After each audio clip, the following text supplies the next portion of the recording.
பத்திரிகையாளர் திரு கோட்டீஸ்வரன் அவர்கள் தொடர்ந்து இணைப்பில் இருக்கிறார். திரு கோட்டீஸ்வரன், ஓபிஎஸ் அவர்கள் கொடுத்திருக்கக்கூடிய விளக்கத்தை பாக்குறீங்க. இன்னைக்கு ஏன் பங்கேற்கலன்னு சொல்லும்போது அவங்க இன்னும் பேச்சுவார்த்தைகள் நடக்குது அப்படின்னு சொல்றாங்க. என்ன காரணமாக இருக்கும் உங்களுடைய பார்வை?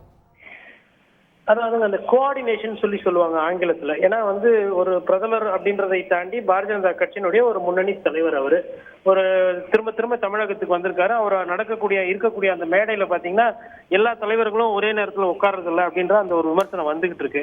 அப்ப இது என்ன காட்டுதுன்னா, இருக்கக்கூடிய பாஜக தலைமையில மாநிலத்துல இருக்கவங்க கூட அவங்களால சரியாக அந்த கோஆர்டினேட் பண்ண முடியலன்ற அந்த ஒரு தன்மையை பாக்குறேன். அதாவது கூட்டணி முடிவாகி விட்டது, சீட்டு எத்தனைன்றதுதான் ஒரு பேசு பொருளா இருக்கு. அப்படி இருக்கும்போது நாளைக்கு தேர்தல் அறிவிக்கிற மாதிரி சொல்றாங்க. பத்திரிகையாளர் சந்திப்பும் தேர்தல் ஆணையம் அறிவித்து விட்டது. இப்ப கூட அந்த ஒரு கூட்டணி தலைவர்களை பிரதமர் வரும்போது அவங்க முன்னிலையில நிக்க வைக்க முடியலன்றது அது ஒரு தேவையில்லாத ஒரு பேசு பொருள், ஒரு சர்ச்சை. என்னன்னா அங்க இன்னும் சிக்கல்கள் இருக்கிறது.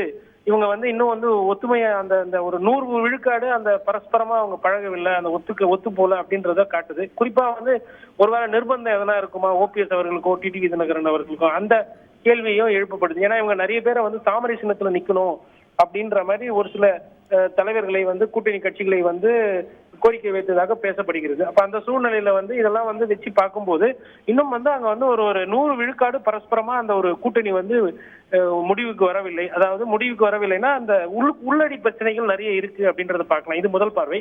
இரண்டாவது பார்வை திரு ஐயா அண்ணாமலை அவர்கள் கொஞ்சம் இறங்கி போய் மேபி ஓபிஎஸ் அவர்கள்கிட்டமோ இல்ல டிடிவி தினகரன் கன்னியாகுமரி வராங்க, மோடி பிரதமர் வராரு, மோடிஜி வரும்போது நம்ம மற்ற விஷயத்தெல்லாம் நம்ம அப்புறம் பேசிக்கலாம், அந்த மேடையில நீங்க இருந்தாதான் அந்த மேடைக்கு ஒரு அழகாக இருக்கும். இன்னொன்னு, பிரதமர் முன்னாடி நம்ம எல்லாம் ஒத்துமையா நின்னோம்னா அது இந்திய கூட்டணிக்கு எதிராக தமிழகத்துல பாரதிய ஜனதா கட்சி தலைமையில ஒரு நல்ல கூட்டணி போட்டிருக்காங்க அப்படின்னு ஒரு பேசு பொருளாகவும் அது ஒரு தலைப்பு செய்தியாகும் அப்படின்னு சொல்லி இருக்கணும். அதை சொல்ல அவர் தவறிட்டாரா, இல்ல அதுல அவருக்கு வெற்றி கிடைக்கலையா அப்படின்றது இரண்டாவது பார்வை.